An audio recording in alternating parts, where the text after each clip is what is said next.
प्रधानमंत्री नरेंद्र मोदी वो वंदे मातरम पर बोल रहे थे और सबको लग रहा था कि बीजेपी का वंदे मातरम फेवरेट टॉपिक है, इस पर कांग्रेस बैकफुट पर चली जाएगी। लेकिन कांग्रेस की तरफ से जब प्रियंका गांधी ने इस पर बोलना शुरू किया, सब देखते रह गए। प्रियंका गांधी ने प्रधानमंत्री नरेंद्र मोदी के कार्यालय में पीएमओ के अंदर हिरेन जोशी का मामला भी इसी के अंदर ऐसे बोला कि बीजेपी की तरफ से सांसद उछलने लगे। दूसरी तरफ, एक तरफ जो बीजेपी संसद के अंदर वंदे मातरम और राष्ट्रवाद इन सब को इस तरीके से प्रसारित कर रही है कि जैसे वही इस देश में अकेली वंदे मातरम और राष्ट्रवाद की झंडा बरदार है, लेकिन वही बीजेपी के मोदी सरकार के मंत्री बंकिम चंद्र चट्टोपाध्याय जी का नाम तक नहीं बोल पाए, जुबान लड़खड़ाने लगी। लेकिन मुझे लगता है कि पहले आपको प्रियंका गांधी को सुनना चाहिए। उन्होंने कहा कि सब पर बात हो रही है, लेकिन पीएमओ के अंदर जो सट्टेबाजी की ऐप में जिनका नाम निकल करके सामने आ रहा है, उस पर बात नहीं हो रही है। वंदे मातरम पर तो बोल रहे हो, जरा उस पर बोल करके दिखाओ।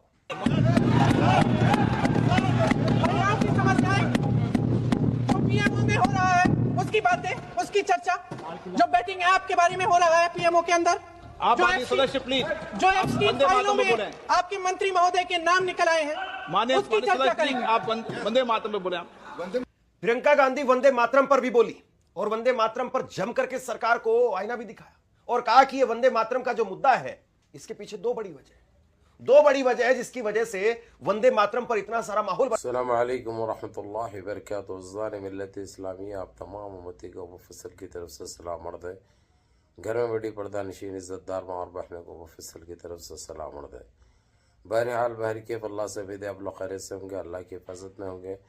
इन मलूनों की मलामत से, इन फ़िरक़ा परस्तों की फ़िरक़ा परस्ती से, दरिंदों की दरिंदगी से, इन माबलिंचरों की माबलिंचिंग से, इन बलात्कारियों की बलात्कारी से, दहशतगर्दों की दहशतगर्दी से महफूज होंगे। अल्लाह आप लोगों को अपने हिफ्ज़ अमान में रखे, अल्लाह अपनी हिफाजत में रखे, अल्लाह हर आबाद से हर शर से महफूज रखे। बहरहाल बहर के मेरे अज़ीज़ दोस्तों, मेरे भाइयों, देश के हालात से भी आप लोग वाकिफ़ हैं और देश के बाहर के हालात से भी आप लोग बजा वाकिफ़ हैं।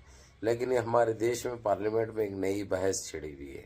कल तक जो वंदे मातरम नाम भी नहीं लेते थे, इनको कुछ ऐसा इशू चाहिए जो देशवासी मुतासिर हो, खासकर यान भक्तों के लिए, यानी इनके दिलों को खुश करने के लिए या इन्हों खुद खुश होने के लिए, पता नहीं।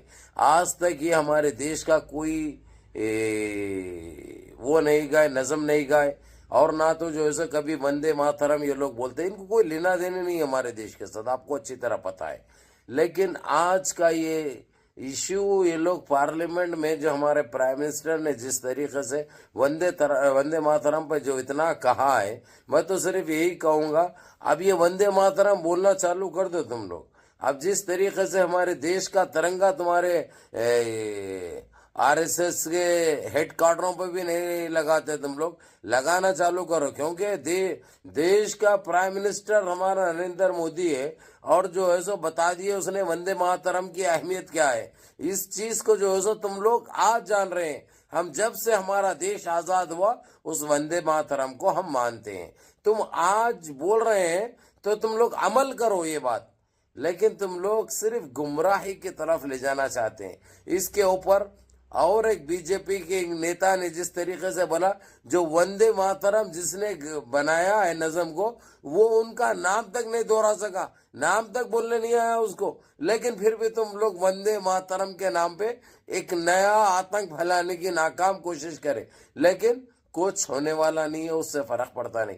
तुम जितनी गंदगी फैलाने की कोशिश करते रहोगे, ये सबको साफ नजर आ रहा देशवासियों को। तुम लोग चाहते क्या है, तुम्हारे दिलों में क्या है, तुम्हारे इरादे क्या है और तुम्हारी सोच क्या है। तुम जब तक तुम्हारे खुद के हेड क्वार्टर पे जब तक हमारे देश का तिरंगा नहीं लहराएंगे, तुम लोग देश प्रेमी कहाँ से वे, देशभक्त कहाँ से वे। तुम लोग के ऊपर तो जो है सो यानी एक ऐसा केस बुक होना चाहिए जो कि तारीख में नहीं मिलता। लेकिन तुम लोग सिर्फ गुमराही की तरफ ले जाने में जो है सो बस कोशिश कर रहे हैं। इसके ऊपर सोनिया गांधी ने तो बड़ा मजाक बनाया और खासकर वारिस असदुद्दीन अवैसी ने भी उस नेहरू के दौर को भी याद किया और जेनेवा के दौर को भी याद किया, समझे ना। बहरहाल मेरे अजीज दोस्तों, मेरे भाइयों, ये क्या बताना चाह रहे हैं, ये क्या साबित करना चाह रहे हैं?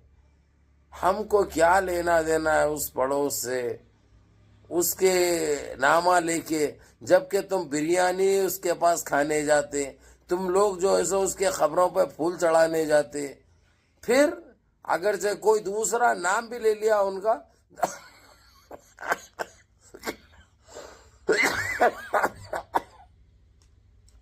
अजीब दास्तां है तुम्हारी ये।